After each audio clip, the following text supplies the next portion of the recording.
의로우시다 하고 주께서 심판하실 때에 순전하시다 하리이다. 내가 죄악 중에서 출생하였으며 어머니가 죄 중에서 나를 잉태하였나이다. 아멘. 네, 오늘은 기독교 강요 43번째 회개, 우리를 그리스도 안에 거하게 한다. 네, 그리스도 안에 거하는 것이 가장 중요한데 그 길이 회개입니다. 늘 하듯이 우리 복습 잠깐 하면요, 기독교의 강령이 무엇이냐고 내게 묻는다면 나는 첫째도 둘째도 셋째도 그리고 언제까지나 겸손이라고 대답하겠다.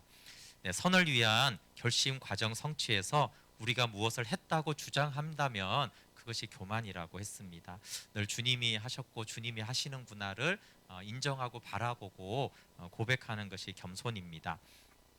네, 또 신구약의 목적은 항상 그리스도와 영생에 있습니다. 그리고 믿음의 본질은 하나님의 선하심과 자비하심을 바라보는 것이고, 그 복음의 말씀이 하나님의 사랑임을 우리가 확신할 때 우리가 구원을 확신할 수가 있습니다. 그리고 이제 믿음을 위해서는 말씀이 필요한데, 그때는 반드시 성령을 통해서만 말씀이 효력을 나타낸다라고 했습니다. 그리고 소망에 대해서 나눌 때 소망은 믿음의 생기를 회복시켜 줍니다. 그래서 믿음은 너무나 귀하지만 잘못하면 낙심할 수 있기 때문에 소망이 우리를 다시 일으켜 주셔서 종착점까지 우리를 인도합니다. 그리고 지난주에 회개에 대해서 나누면서 회개는 마음과 행위가 모두 하나님께로 돌아서는 것입니다. 회개는 부패한 본성이 하나님의 심판을 두려워할 때 생기는 것입니다. 그래서 우리가 보통 생각하는 도덕적인 그런 양심 때문에 회개하는 것이 아니라 이 부패한 본성이 하나님의 거룩과 심판 앞에 두려워할 때 생기는 것이 회개인 것이죠. 그래서 반성하고 다른 거예요. 세상 사람들도 반추도 하고 반성도 하고 그렇게 하는데, 회개는 하나님을 볼 때 그분의 거룩 앞에 우리의 죄가 드러나서 그 심판에 대한 두려움으로 회개하는 것, 그러니까 하나님을 의식해서 오는 회개와 반성인 것이죠. 그것이 이제 일반적인 거하고 좀 구분이 되는 것입니다. 그래서 우리가 뭐 모든 사람이 다 뭐 반성도 하고 그런데 그런 거하고 좀 다른 개념으로 회개를 이해하고, 그래서 이제 회개를 하나님께 돌아서는 거라고 했어요. 그렇죠? 그러니까 세상 사람들은 반성은 많이 하죠. 그런 책들도 얼마나 많아요. 그렇죠? 탁월한 책들도 많지만 그런 책들은 하나님께 돌아서는 건 아니잖아요. 그렇죠? 내가 돌이켜 봤더니 이런 건 잘못했고 이렇게 하는 게 좋더라. 뭐 이런 것들에 대한 것과 회개는 종류가 다릅니다. 그 회개는 육을 죽이고 영을 살리는 것인데, 이는 그리스도와 동참할 때 이루어집니다. 이 그리스도의 동참은 성령으로 말씀이 효력을 나타낼 때와 두 번째 십자가가 우리의 삶에 다가올 때, 이것이 하나님의 궁율에서 나오는 주권적인 역사로 우리가 받아들일 때 우리가 십자가에 참여하게 됩니다. 그리고 신자들은 성화를 체험하지만 현세 생활에서는 죄 없는 완전성을 체험하지 못합니다. 신자들 속에서 죄는 지배력을 잃었지만 여전히 우리의 부패한 본성을 자극해서 꿰는데, 그것을 통해서 우리는 무기력할 때 그것은 우리를 겸손하게 만듭니다. 그래서 회개의 열매는 겸손이라고 했습니다. 하나님의 뜻대로 하는 근심은 죄를 인정하여 말씀에 순종하고, 그러니까 말씀에 순종하는 것은 결단도 있지만 내가 죄를 인정하게 될 때 그 말씀이 이제 순종하고 싶은 마음이 우리가 이제 들기 때문에 늘 죄를 인정하는 회개와 순종은 굉장히 연결이 되어 있어요. 그래서 순종이 정말 안 될 때는 정말 회개하지 않았음을 좀 돌아보는 것이죠. 그리고 그 회개의 핵심 중에는 그 죄를 인정하는 부분이 회개입니다. 그리고 죄로 인한 두려움으로 겸손을 배워서 신중해집니다. 근데 주의할 것은 이렇게 겸손의 결과를 낳고 용서에 대한 소망이 있는 두려움은 굉장히 무방하다고 그랬어요. 그런데 자기 불만과 절망에 눌려서 지쳐버리는 일이 없도록 항상 주의해야 된다. 왜냐하면 사단은 항상 우리가 낙심하고 절망해서 하나님께 나아가지 못하도록 하기 때문이죠. 그래서 겸손하게 자기를 반성한다면 오히려 절망과 죄로 인해서 은혜의 고지에서 하나님의 자비하심을 바라볼 것입니다. 그래서 이 부분을 회개할 때 항상 주의해야 되죠. 우리가 회개를 잘못하면 회개하다가 낙심하고 절망하다가 이제 더 이상 기도가 안 될 때가 사실은 있죠. 근데 진짜 회개는 그 회개를 통해서 하나님의 자비하심을, 그 십자가의 은혜를 바라보고 그 하나님의 용서와 자비하심 안에 거하는 것이 이제 회개여야 되는데, 회개하다가 낙심과 절망이 돼서 더 이상 기도하고 싶지도 않고, 그러면 이제 사단이 사실은 거기에 이제 속이고 있는 것이죠. 회개가 아니라 절망에 빠지게 하려는 것입니다. 네, 오늘은 계속해서 외면적인 회개와 내면적인 회개가 서로 상호작용을 합니다. 회개의 열매는 하나님께 대한 경건, 또 사람에 대한 사랑, 생활 전체의 성화와 거룩입니다. 근데 하나님의 법을 표준으로, 말씀을 표준으로 삼아서 자기 생활을 진지하게 판단하면 할수록 회개의 열매는 더욱더 분명해집니다. 그래서 성령은 회개를 재촉할 때 십계명의 말씀을 가지고 이제 외면적인 회개를 통해서 먼저 회개로 촉구할 때가 많이 있어요. 그런데 또 다른 구절에서는 이렇게 내면적인 회개 후에 외면적인 회개가 표지가 증거가 된다라고 하죠. 그래서 내면적 회개로 고통하는 마음은 이제 육의 반역을 억제할 모든 방법을 구하게 돼 있어요. 그래서 외면적인 회개와 내면적인 회개를 서로 상호적이죠. 그래서 말씀대로 살지 못하는 것 때문에 회개가 시작이 되어서 내면적인 마음의 회개가 일어나야 되고, 또 마음의 회개는 외면적인 회개로 자백한다거나 삶을 바꾼다거나 그런 것으로 이제 나타나도록 하는 것입니다. 다만 성경이 울며 금식하며 죄를 쓴다는 구절이 회개할 때 많이 나오는데, 이런 구절들 때문에 회개의 외면적인 실천이 주된 문제가 되어서는 안 됩니다. 이런 공적인 금식은 성경에서 주로 재앙과 관여될 때 나오고 있어요. 그래서 외면적인 회개만을, 그러니까 입술로 우리가 자백한다라는 것이나 어떤 행위만으로 회개다라고 하는 것은 잘못된 회개로 나아갑니다. 네, 그리고 하나님 앞과 사람 앞에서 죄를 고백하는 것에 대해서 주로 하나님 앞에 이제 죄를 고백하는 것을 다루는데, 이런 외면적인 고백을 회개라고 부르면 회개의 진정한 의미에서 탈선하게 됩니다. 우리가 보통 회개합시다 그러면은 이렇게 우리의 죄와 잘못을 이렇게 하나님께 고백하는 것을 이제 회개라고 생각하는데, 회개는 죄책에 대한 고백이라기보다는 하나님께로 돌아서는 거라고 그랬어요, 그렇죠? 그리고 하나님께로 돌아간다라는 것은 동시에 벌과 심판대 앞에 서는 일을 피할 수 있도록 하나님께 간구하는 것입니다. 그래서 회개를 하나님께 돌아서는 것이다라고 이제 정의하는 것이 굉장히 중요하다는 거예요. 그러면 이제 자백하는 것은 중요하지 않냐? 그렇지 않아요. 하나님에게 사적으로 고백하는 것은 절대 빠뜨려서는 안 되는 참된 회개의 필수적인 부분이에요. 필수적인 부분이지, 그렇다고 해서 자백만 했으니까 나는 이제 회개했어, 그건 아니라는 거예요. 회개는 하나님께로 내 삶의 방향이 돌아서는 것이 회개라는 것이고, 돌아설 때 우리가 우리의 죄를 자백하는 것은 필수적으로 필요하다라는 것입니다. 왜냐하면 만약에 죄들이 백일하에 드러낼 때까지 우리가 위선적으로 그 죄를 감추고 우리 스스로 하나님께 둘러대고 변명하면서 그 죄를 자백도 하고 인정도 하지 않는다라면 하나님은 그런 것을 용서하지 않을 것이고, 그 삶은 하나님께로 돌이킨 삶이 아니잖아요, 그렇죠? 그래서 자백은 필수적이다. 그러나 자백을 회개로 이제 이해해서는 안 된다. 자백하고 하나님께로 내 마음이 돌이켰을 때, 내 삶이 돌이켰을 때 그것이 회개입니다. 그렇지만 자백하는 것은 굉장히 중요하고 반드시 필요합니다. 그래서 우리는 매일 짓는 죄를 매일 고백하는 것이 마땅하고, 또 중대한 죄를 범한 것은 과거까지 회상하면서 고백하는 것까지 합당하는 것이에요. 그 예로 다윗이 최근에 지은 죄와 함께 모태에 있었을 때까지 돌아가서 자기를 검토하는 것을 볼 수 있어요. 모태로부터 부패했음을 인정하고, 다윗은 유아 때부터 부패했었고 지금까지 줄곧 악행을 거듭하고 있었으면서 자기의 죄책을 공공연하게 확대를 합니다. 오늘 이제 읽은 곳이 시편 51편은 밧세바를 이제 범죄한 후에 여기 동침한 후 선지자 나단이 그에게 왔을 때 하는 회개이시잖아요. 그럼 이제 밧세바와 우리와 사건만 이제 회개하면 되는데, 그것을 이제 회개할 뿐만 아니라 자기가 그 이전에 있었던 그 부패까지도 다윗이 이제 회개하는 것들을 볼 수 있다라는 것이죠. 네, 오늘 3절부터 5절을 보면, 물은 나는 내 죄가를 아우니 내 죄가 항상 내 앞에 있나이다.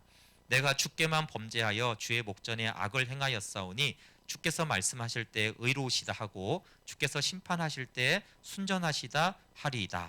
네, 이것이 이제 다윗의 그 나단에게 지적받은 죄를 이제 자백하는 것이에요. 근데 5절을 보면 내가 죄악 중에서 출생하였으며 어머니가 죄 중에서 나를 잉태하였나이다. 그러니까 자신이 얼마나 죄인이고 어려서부터 죄악 가운데 살았는지를 하나님께 이것까지도 이제 회개를 하고 있는 것이죠.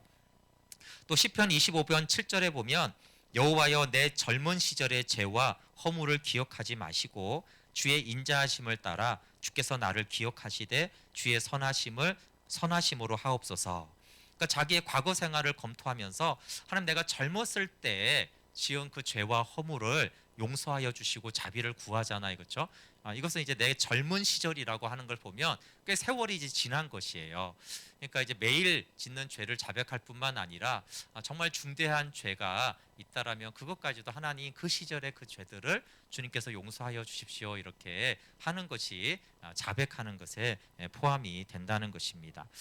그래서 우리의 무거운 짐을 지고 신음하며 우리의 악행을 통곡하면서 하나님에게 사죄를 간구한다면 그때 우리는 비로소 영적인 잠에서 깨어나는 것입니다. 그리고 회개와 용서는 서로 이제 관련이 되어 있습니다.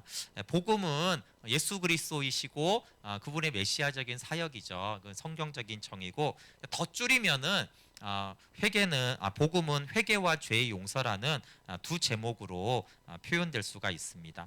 왜냐하면 이제 아주 이제 축약돼서 말할 때 요한이 회개하라 천국이 가까웠느니라, 또 예수님도 하나님 나라가 가까웠으니 회개하고 복음을 믿어라 이렇게 이제 말을 했잖아요. 그것이 이제 딱 한 절로 이제 복음을 설명하는 것입니다. 여기서 이제 하나님 나라가 가까이 왔다고 했을 때 이 하나님 나라는 죄의 용서와 구원, 생명, 그리스도 안에서 모든 것을 얻는 것입니다. 또 이제 예수님이 이제 복음을 요약할 때 이제 누가복음 24장에 보면 고난을 받고 죽은 자 가운데서 살아날 것과 또 그의 이름으로 죄 사함을 얻게 하는 회개가 전파될 것이다라고 말씀하셨어요. 그래서 이제 죄 용서, 죄 사함을 얻게 하는 회개가 전파될 것이다. 그 앞부분은 이제 복음의 내용이잖아요. 고난과 죽은 자 가운데서 부활할 것을 말씀했잖아요. 그러면 이 복음을 이제 전할 때 어떻게 이제 전해지냐 하면은 죄 사함을 얻게 하는 회개가 전파된다는 거예요. 그러니까 죄 사함을 얻게 하는 회개가 이제 전파되고 들려졌을 때 그게 이제 예수님이 하신 복음의 내용이 잘 전파가 된 것이죠. 그래서 앞부분이 이제 예수님과 그분의 메시아적인 십자가와 부활이 복음이면서 그 복음이 이제 들려질 때 죄 사함을 얻게 하는 회개가 이제 일어나면은 그것도 이제 복음을 받아들인 상태인 것이죠. 또 부활 후에 사도들이 전한 복음도 그렇습니다. 사도행전 5장에 예수를 하나님이 살리시고 이스라엘로 회개케 하사 죄 사함을 얻게 하시려고. 그러니까 이 죽으심과 부활이 복음이고 또 그 복음은 회개케 하사 죄 사함을 얻겠다. 이것이 이제 또 복음이라고 볼 수가 있는 거죠. 그래서 이 회개와 죄의 용서는 믿음으로 받아들이는 것입니다. 근데 믿음의 바른 대상은 하나님의 자비하심이고 이 자비하심에 의해서 죄가 용서되기 때문에 믿음과 회개는 조심스럽게 구별하는 것이 유익합니다. 그리고 이제 회개는 용서의 선행 조건인가에서 어떤 의미에서는 그런 의미가 있죠. 그래서 죄에 대한 증오심이 회개의 시초이며 그리스도를 아는 지식에 처음 접근하게 만듭니다. 여기 이제 그리스도께서 자신을 나타내신 사람들을 보면은 이 부분이 중요하죠. 예수님이 누구를 찾아오시는가, 누구에게 자신을 나타내시는가를 볼 때 가련하고 고통받는 죄인들 뿐이고 신음하고 수고하며 무거운 짐을 지고 줄이며 목마르고 슬픔과 불행에 시달리는 사람들 뿐이다. 그래서 우리는 그리스도 안에 있으려면 회개를 목표로 노력하며 일생을 통해서 회개에 몸을 바치며 끝까지 회개를 추구해야 한다.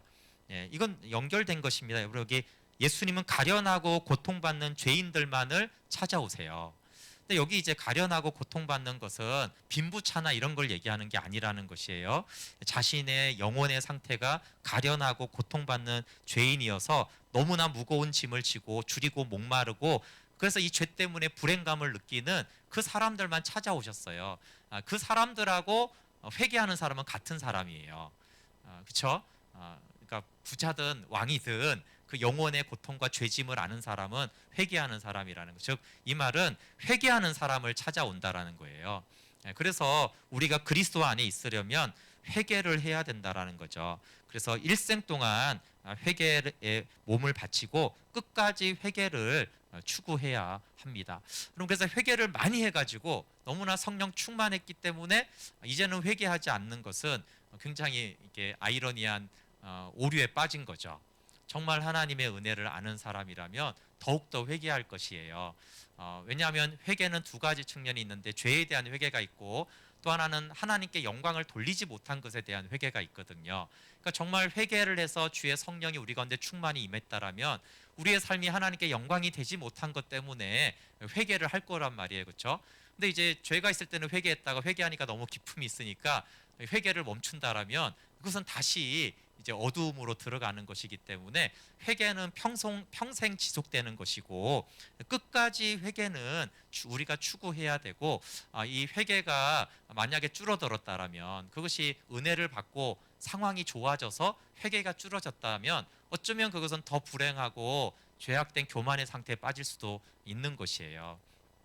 네, 그래서 회개는 상태가 안 좋고 막 문제가 많을 때만 하는 것이 아니라 하나님의 전적인 은혜가 부어지고 감사가 넘칠 때에도 정말 회개는 끊임없이 우리가 해야 되고 추구해야 되고 그 회개가 깊어지고 많아질 때 오히려 더 겸손하게 하나님께 영광을 돌리게 됩니다. 그래서 제가 이제 회개를 이제 설교 제목을 우리를 그리스도 안에 거하게 한다라고 했습니다. 가장 중요한 것이 그리스도 안에 거하는 것인데 회개가 그리스도 안에 거하게 하니까 정말 회개가 중요하죠. 근데 회개를 단순히 이제 자백하는 게 아니라고 그랬잖아요, 그렇죠? 그래서 회개는 오히려 말씀 묵상과 예배에 가까워요. 그러니까 예배도 그렇고 묵상할 때도 그렇고 항상 그 비참함에 대한 그것을 깨달으라고 그러잖아요, 그렇죠?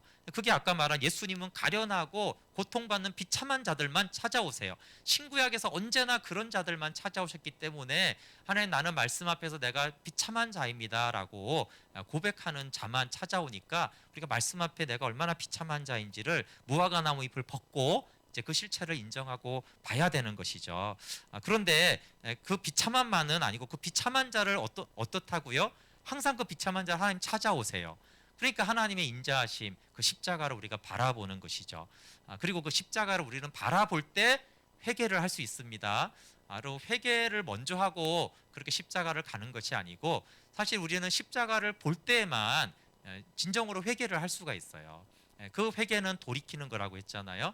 그 십자가의 사랑으로 들어가는 것이에요. 그래서 그 인자하심을 바라볼 때 우리는 회개하고 우리의 잘못된 삶을 돌이켜서 우리가 자백도 하고 하나님께로 우리의 삶을 향할 수가 있어요. 그러면 그 회개를 통해서 그리스도 안에 거하는 것이죠. 이것을 일평생 동안 추구해야 돼요. 반드시 말씀 묵상만 통해서 그러라는 것이 아니라 기도할 때도 그렇게 하나님의 인자하신 십자가 안에서 회개하고 돌이키고 예배도 하나님 이 죄인을 향한 하나님의 선하심을 바라보면서 회개할 때 하나님이 그리스도 안에 거하게 하는 것입니다. 그래서 하나님께 나가는 모든 수단들은 다 이렇게 비참함을 인지하고 그 선하신 십자가에 나타난 자비하심을 보고 회개함으로 그리스도 안에 거하는 그런 시간들이라고 볼 수가 있어요. 네, 그리고 주님은 모든 죄인을 부르러 오셨지만 부르시는 목적은 회개시키려는 것입니다. 성경에는 이런 증언이 가득하죠. 그래서 하나님께서 죄를 용서해 주시겠다라고 하면서 우리 편에는 회개하라고 말씀하세요. 그러니까 하나님은 내가 죄를 용서해 주겠다. 너는 죄를 회개해라. 그러니까 십자가의 사랑과 용서를 말씀하시고 우리에게 회개를 요청하는 것이죠. 그래서 여기에는 무슨 뜻이냐 하면 하나님의 자비가 사람들이 회개하는 원인이 되어야 한다는 뜻이 포함된다는 거예요. 내가 용서할 테니까 회개하라는 말은 무슨 말이냐면은 용서에는 하나님의 자비가 있잖아요. 그러니까 자비가 회개의 원인이 됩니다. 그러니까 우리가 십자가에 나타난 그 자비를 보기 전에는 회개를 할 수 없다라는 뜻이라는 거예요. 근데 그 십자가의 용서와 사랑과 자비하심을 우리가 깨달았을 때 우리는 이제 회개를 할 수가 있고, 그 자비하심을 나타내 보이시고는 이제 회개하라고 말을 한다라는 것이에요. 어, 그래서 하나님의 자비가 없이 회개가 안 되고 자비하심에서 회개가 된다라는 것을 아는 것이 중요합니다. 예를 들면 이사야 55장 7절에서 악인은 그의 길을, 불의한 자는 그의 생각을 버리고 여호와께 돌아오라고 그랬잖아요. 그렇죠? 근데 그리하면 그가 긍휼히 여기시리라. 이런 자비하심이 뒤따른다는 거예요. 그러니까 만약에 긍휼히 여기지 않는다라면 우리가 어떻게 돌아가겠어요? 돌아갔는데 엄청 얻어맞아. 그러면 안 가잖아요. 돌아오면 긍휼히 여겨준다는 거예요. 그러니까 우리가 돌아갈 수가 있는 거죠. 돌아가는 게 회개인데, 또 우리가 하나님께로 돌아오라 그가 너그럽게 용서하시리라. 그러니까 이 자비하심을 볼 때 우리는 하나님께로 돌아갈 수가 있는 것이에요. 그래서 회개를 할 때 오히려 우리가 회개를 하면 하나님의 그 자비하심을 보는 게 아니라 하나님의 자비하심을 보고 우리가 이제 회개하면서 하나님께 돌아갈 수 있는 거죠. 네, 탕자가 이렇게 돌아왔는데 아버지가 무서운 눈으로 쳐다보면 들어가겠어요? 안 들어가잖아요. 그러니까 처음에는 이제 밥만 먹으려고 간 거고, 아버지의 그 자비하심을 볼 때 이 탕자가 잔치에 들어갈 용기를 얻게 된 거잖아요. 그러니까 그 자비하심을 볼 때 우리는 잔치에 참여하고 그 온전한 회개를 할 수가 있어요. 그렇지만 또 이제 우리가 회개를 조심해야 될 것은, 회개가 근거가 되어 죄를 용서받을 자격이 생긴다는 뜻은 전혀 아니라는 거예요. 회개를 많이 했으니까 이제 하나님은 나를 하셔야만 해, 성령을 주셔야만 돼, 전혀 그런 것 이렇게 하면 안 된다는 거예요.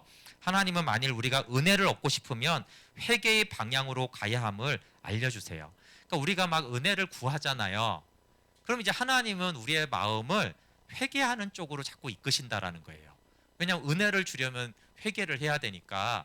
그래서 하나님 은혜를 주세요. 우리가 어떤 은혜를 구하든지 하나님은 그래, 그 은혜를 받고 싶어? 그러면 회개해야지. 그런 식으로 우리의 마음과 생각이나 묵상이나 설교를 들을 때도 그렇게 회개하는 마음을 이제 준다라는 것이죠.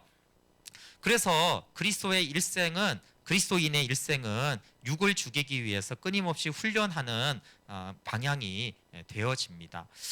그래서 자기를 심히 싫어할 줄 아는 사람은 많은 유익을 얻습니다. 그러나 자기를 싫어하되 진창에 박혀서 전진하지 못하는 것이 아니라 하나님을 향해서 속히 가며 하나님을 사모하는 것이 사람이 복됩니다. 그러니까 자기를, 굉장히 죄인된 자기를 싫어하지만 하나님의 자비하심을 구하는 자는 정말 복된 것이죠. 근데 자기를 심히 싫어하지 않으면 하나님의 자비하심을 별로 구하지 않기 때문에 그 사람은 굉장히 불행한 사람이고, 자기를 혐오하고 싫어하지만 그러기 때문에 날마다 하나님의 자비하심, 그 십자가의 은혜로 가는 자가 복이 있습니다. 왜냐하면 그런 사람들은 그리스도의 죽으심과 부활의 접붙임을 받아서 계속적인 회개를 할 것이기 때문에 큰 유익을 얻게 됩니다. 그래서 회개를 내가 하는 것이 아니라 회개는 하나님이 거저 주시는 특별한 선물입니다. 그냥 회개는 구원하고 연관이 되잖아요. 믿음하고. 그러니까 회개는 하나님이 주시는 선물이에요. 그래서 회개를 나의 의로 여기면 안 된다라는 것이죠. 회개하라는 하나님의 말씀이 효과를 나타내기 위해서는 거듭나게 하시는 성령님의 의한 것입니다. 이 회개는 변화를 말하는 거예요. 하나님께 돌아서는 건데, 근데 칼빈이 이렇게 좀 표현한 게 독특했어요. 우리가 사람을 창조할 수 없는 것과 같이 자기 힘으로 더 훌륭한 본성을 입을 수는 없기 때문이다. 네, 더 훌륭한 본성, 더 훌륭한 인격, 하나님 안에 살아가는 거는 사람을 창조해내는 것만큼 불가능한 일이라는 거예요. 창조주 하나님만이 우리의 성품을 예수님으로 바꿀 수 있다라는 거죠. 새 사람으로. 그러니까 회개하면 이제 하나님께 돌이키고 우리가 변화된 삶을 사는 건데, 그 회개를 어떻게 인간이 할 수 있느냐? 그건 창조하는 만큼 어려운 일이기 때문에 인간은 스스로 회개할 수 없다. 그러니까 이제 이 성경에서 말하는 회개는 처음에 말했듯이 도덕적인 회개를 말하는 게 아니에요. 반추하고 그런 좋은 책을 써가지고 이렇게 개선하면 살면 좋더라, 그런 것이 아닙니다. 정말 하나님 앞으로 돌아서는 것이기 때문에 성령에 의해서만 우리는 진정한 회개를 할 수 있고, 그 키는 성령께서 하나님의 자비하심을 나타내 보이신다라는 거예요. 그때 우리는 회개를 할 수가 있습니다. 어, 그 다음에는 이제 좀 이 용서를 받을 수 없는 죄에 대한 부분을 자세히 다루는데요. 어쩌면 이제 우리에게 신앙생활에서는 현안 문제는 아닌데 매우 궁금한 문제일 수가 있어서 제가 조금 빠르게 설명하려고 그래요. 회개에 대한 난제일 수도 있고 또 질문이 있을 수도 있어요. 근데 이제 용서받을 수 없는 죄에 대해서 사도는 배교자들을 구원의 소망에서 제외하려고 회개케 할 수 없다라고 말합니다. 대표적인 부분이 이제 히브리서 6장 4절부터 6절인데요. 한 번 빛을 받고 하늘의 은사를 맛보고 성령에 참여한 바 되고 하나님의 선한 말씀과 내세의 능력을 맛보고도 타락한 자들은 다시 새롭게 하여 회개하게 할 수 없나니 이는 그들이 하나님의 아들을 다시 십자가에 못 박아 드러내 놓고 욕되게 함이라. 네, 여기서 이제 이런 본문이 굉장히 좀 어렵죠. 아니, 하나님은 모든 죄를 용서해 주는데 여기는 왜 회개를 할 수 없는지 를 다루고 있습니다. 이 사람들은 고의적으로 배교하는 자들이고 그것은 고의적인 배교만에 해당이 됩니다. 복음에 대한 믿음을 버리고 하나님을 조롱하며 그의 은혜를 멸시하며 그리스도의 피를 모독하며 질받고 참으로 힘을 다해 그리스도를 다시 십자가에 못 박는 자들이에요. 그래서 모든 고의적인 죄가 용서를 받지 못하는 것은 아닙니다. 그러나 고의적으로 배교를 한 것은 용서하지 못한다. 히브리서 10장 26절에도 계속 말하는데 우리가 진리를 아는 지식을 받은 후 짐짓 죄를 범한즉 다시 속죄하는 제사가 없고 오직 무서운 마음으로 심판을 기다리는 것과 대적하는 자를 태울 맹렬한 불만 있으리라. 그래서 다시 속죄하는 제사가 없다 이렇게 말씀했고, 예수님도 사람의 모든 죄와 회방은 사하심을 얻되 성령을 회방하는 것은 이 세상과 오는 세상에 사하심을 얻지 못한다고 했습니다. 그래서 이 예수님도 용서함을 받지 못하는 죄가 있다. 또 이제 사도들도 용서받지 못할 죄가 있다라는 것을 말씀한 것이죠. 이것은 어떤 개인의 죄도 용서는 받을 수 있습니다. 근데 한 가지 죄만은 이제 예외라고 하는 것이죠.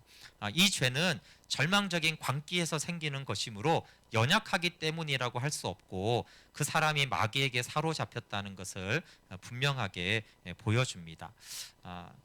그러면 이제 우리가 두렵잖아요. 아니, 어떤 죄는 용서받을 수 없어. 그러니까 이제 이 용서받을 수 없는 가증한 죄의 성격을 이제 살펴봐야 되는데요. 여기서 성령을 거스르는 죄, 용서받을 수 없는 자는 하나님의 진리의 조명을 받아 무지를 주장할 수 없게 되었으면서도 악한 의도로 하나님의 진리에 항거하는 사람들입니다. 성령님의 조명을 받아서 무지를 주장할 수 없어요.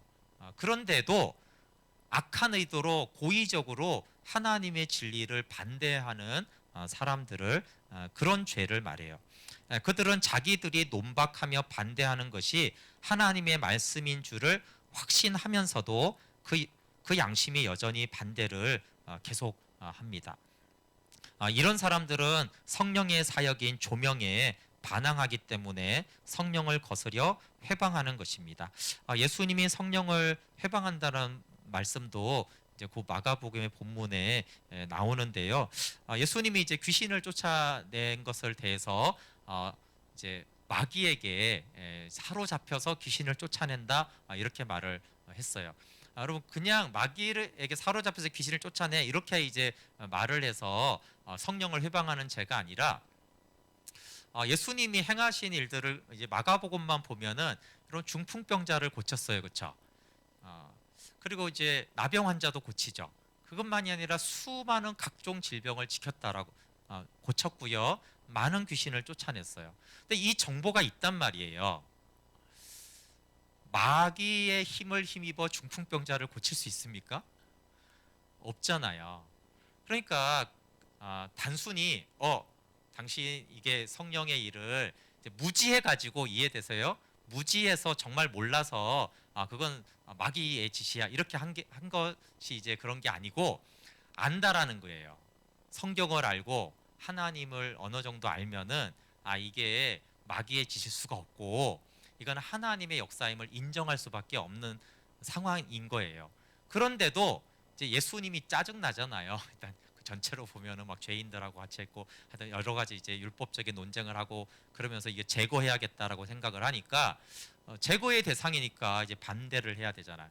그러니까 일반적으로 말하면 반대를 위한 반대를 하는 것인데 그 반대가 하나님의 뜻을 알고 이게 하나님의 역사라는 걸 알면서도 그걸 하나님을 반대하기 위해서 반대하는 그런 이제 죄가 성령을 회방하는 죄고 그런 죄는 이제 영원히 용서를 받을 수 없다라는 거예요. 그래서 성령 회방죄는 단순히 은사 사역에 대해서 뭐라고 뭐 폄하했다라고 그런 뜻을 말하는 것은 아닙니다. 또 베드로도 부인하고 저주를 했잖아요. 그런 것은 무지해서 그런 거예요, 그렇죠? 그가 이제 나중에 회개할 때 왜 요한복음 21장에도 보면 회개를 하잖아요. 또 사도 바울도 이렇게 해요. 내가 그때는 회방하고 핍박자였는데 내가 그때는 몰랐다라고 그래요. 그러니까 그런 죄는 어떠한 죄도 뭐 저주하고 예수님을 또 정말 교회를 핍박한 게 사도 바울이 정말 악을 행했잖아요. 그 가운데는 이제 죽는 사람도 있었고 그렇지만 이제 무지했기 때문에 그런 것들은 해당이 되지 않습니다. 그래서 두 번째 회개가 있을 수 없다라는 뜻은 요한도 이렇게 말을 했는데 한두 번 타락하는 것이 아니라 자기 구원을 버리는 보편적인 반역을 말합니다. 요한일서 2장 19절에도 그들이 우리에게서 나갔으나 우리에게 속하지 아니하였나니 만일 우리에게 속하였더라면 우리와 함께 거하였으리니와 그들이 나간 것은 다 우리에게 속하지 아니함을 나타내려 함이니라. 네, 사도 요한은 기독교에서 여기서 교회에서 떠났지만 다시 돌아올 수 있다고 믿는 사람들을 반대해서 말하는 거예요. 그 사람들은 다시 돌아올 수 없다라고 말하는 것이죠. 그리스도와의 친교를 의식적으로 또 고의적으로 배척한 자들은 다시 돌아오는 것을 허락하지 않는다는 것입니다. 여기서 배척은 방탕, 무질서한 생활로 단순히 주의 말씀을 어긴다는 것이 아니고 주의 교훈 전체를 고의로 또 의식적으로 배척한다라는 뜻입니다. 즉 전인적으로 배교한다라는 뜻이에요. 어떤 특수한 실수가 아니라 하나님을 등지고 완전히 돌아서는 것을 말합니다. 그러면 이제 이런 반문이 있을 수 있잖아요. 이제 제일 어려운 거는 이런 부분이죠. 하나님의 자비를 빌면서 피난처를 구하는 사람들이 전혀 용서를 받을 기회가 없다고 하는 것은 너무 냉혹하며 주님의 자비와는 이질적이다. 그래서 이제 그런 금방 읽었던 그런 본문들에 대해서 이게 이제 어떻게 된 것이냐라고 할 수 있는 거예요. 그래서 어떤 사람들은 너무나 쉽게 여기 봐라, 여기 이런 사람들은 다시 구원받을 수 없다 이렇게 이제 너무 쉽게 말하는 사람들도 있고 아니다, 하나님의 십자가는 모든 죄인을 용서하셨는데 어떻게 이제 구원받지 못한 사람이냐, 회개하면 다 구원받는다, 이제 이렇게 이제 많이 나누어져서 어쨌든 이 질문은 굉장히 이제 중요한 질문이죠. 여기에서 대답하는 것은 회개했는데도 용서하지 않는다라는 것이 아니고 히브리서 기자는 주께로 돌아가는 사람에게 용서를 거부한다라고 말하는 것이 아니다. 그들이 하나님의 은혜를 배반했기 때문에 하나님의 정당한 심판으로 영원히 눈이 어두웠고 그 결과를 회개할 능력이 없다고 주장하는 것이다. 네. 그러니까 이 용서받지 못하는 죄를 행한 사람들은 회개할 능력이 없어요. 그래서 그들은 결코 회개하지 않을 거라는 거예요. 그러니까 회개하는데도 하나님이 용서 안 하나요? 그렇지 않고 그들은 다시 회개하지 않을 거다. 그래서 하나님의 심판이기도 하고 그들의 악의적인 고의성과 마귀에게 사로잡혔기 때문에 그들은 회개할 능력이 사라졌고 회개하지 못한다라는 것을 말하는 거예요. 그래서 회개했는데도 용서를 안 해주시나요가 아니라 회개하지 않을 거라는 거죠. 이해가 되시죠? 네, 그래서 그렇게 전면적으로 그리고 고의적으로 배교한 자들은 다시는 회개하지를 않습니다. 그래서 회개하지 않으니 당연히 다시 구원받을 수도 없는 것이죠.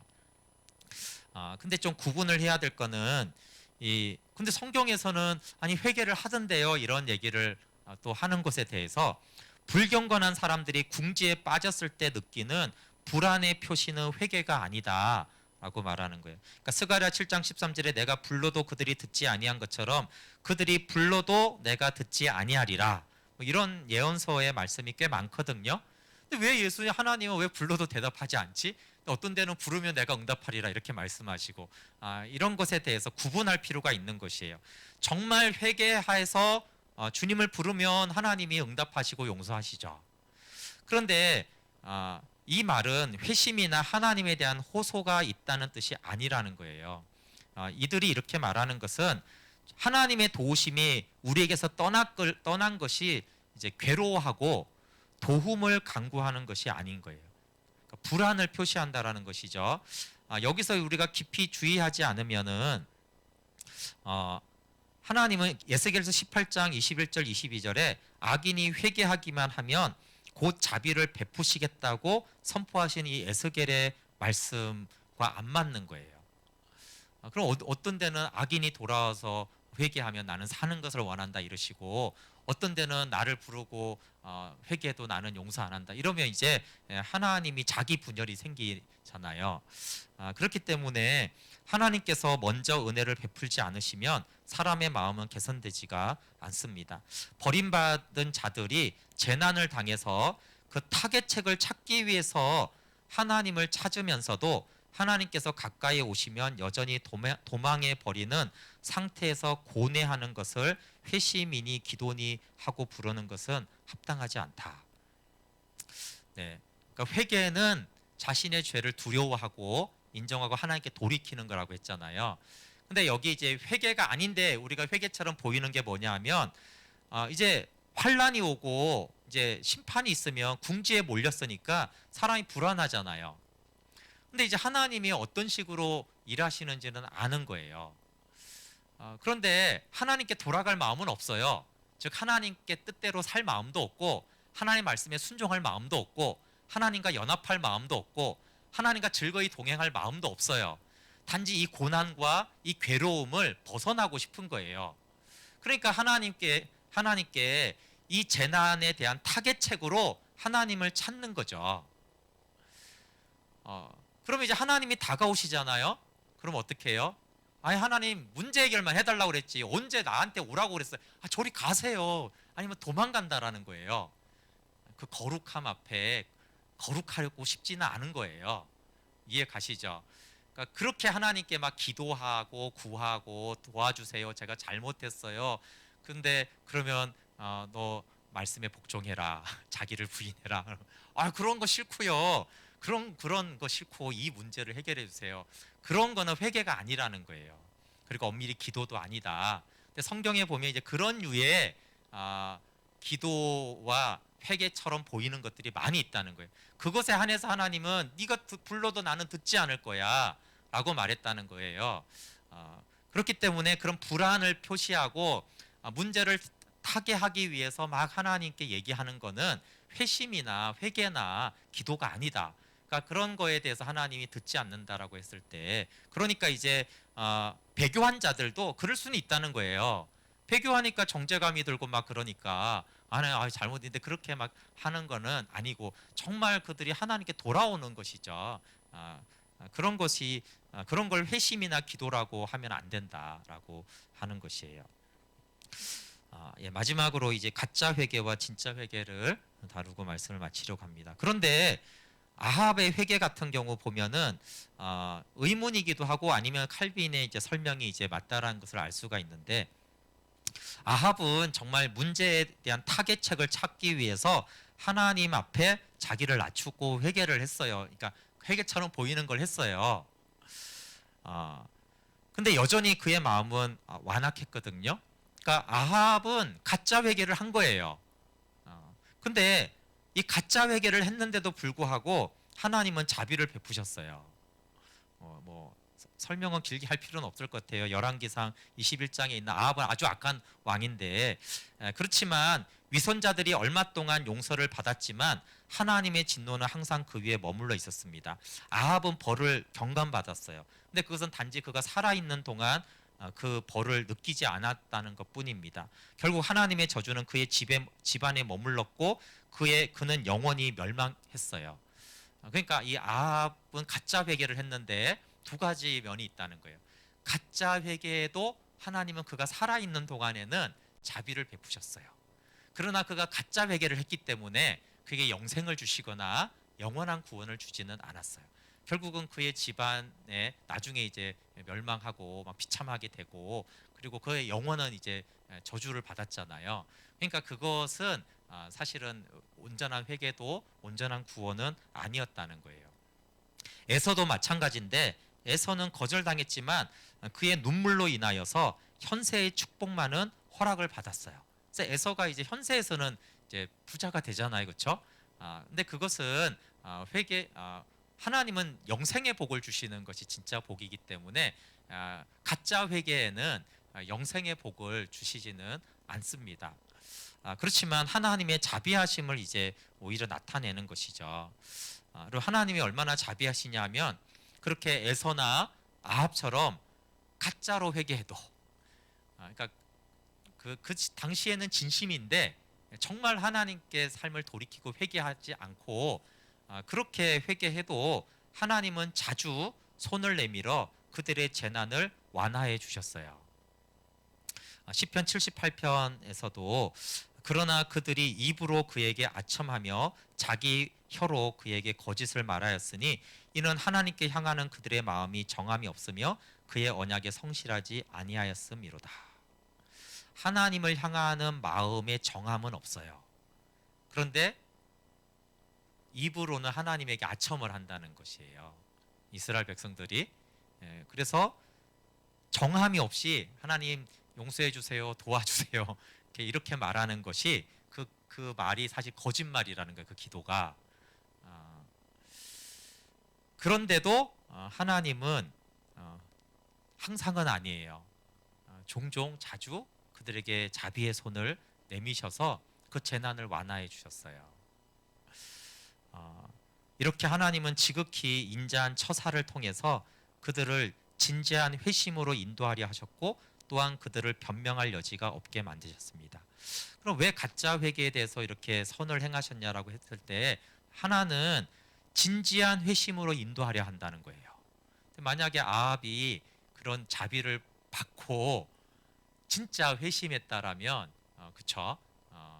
이스라엘 백성들에게도 마찬가지라는 거예요. 그리고 두 번째는 하나님의 심판이 임할 때 변명의 여지가 없다는 거예요.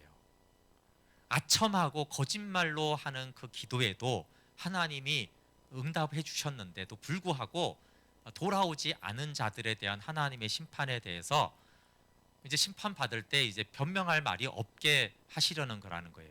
그만큼 하나님의 자비는 충분히 베풀어졌고, 하나님이 그렇게 기회를 줬고, 네가 아첨하고 거짓말로 내게 기도하고 그럴 때도 내가 그 마음의 정함이 없는 거, 마음의 중심은 없는 건 내가 다 알매도 불구하고, 내가 때로는 네 문제를 해결해 주고 너를 도와줬음에도 불구하고 너는 나에게 돌아오지를 않았다라고 한다라는 것이죠. 그러나 하나님의 사람은 오히려 나의 거짓 회개와 거짓 간구에 하나님이 인자를 베풀면은 오히려 더 진짜 회개한다는 거예요. 야, 내가 이렇게 기도해도 하나님이 나를 용서해 주시고 이 문제 해결해 주시네.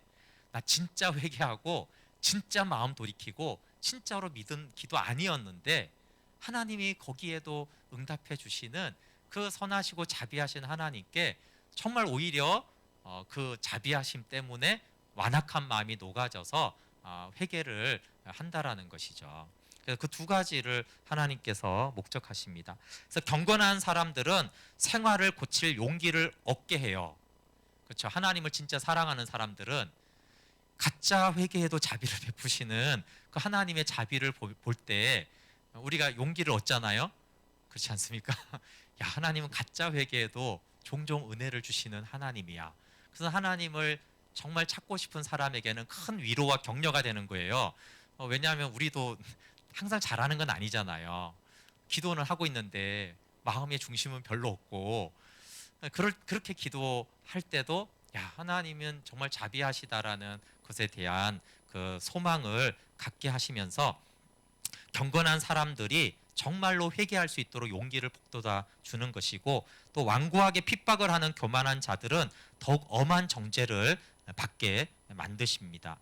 예, 그래서 마무리를 하면 회개, 그리스도 안에 거하게 한다. 여러분, 고의적이지 않은 배교, 즉 박해를 받아서 하는 배교는 칼빈이 언급하지 않아요. 그러니까 뭐 고문 받아서 배교하고 예수님 이제 안 믿을게요, 그런 것들은 언급하지 않는데, 그 말은 그런 배교는 배교, 이게 용서받지 못할 배교가 아니라는 거예요. 가짜 회개, 배교자에게조차 하나님의 지극하신 인자가 나타납니다.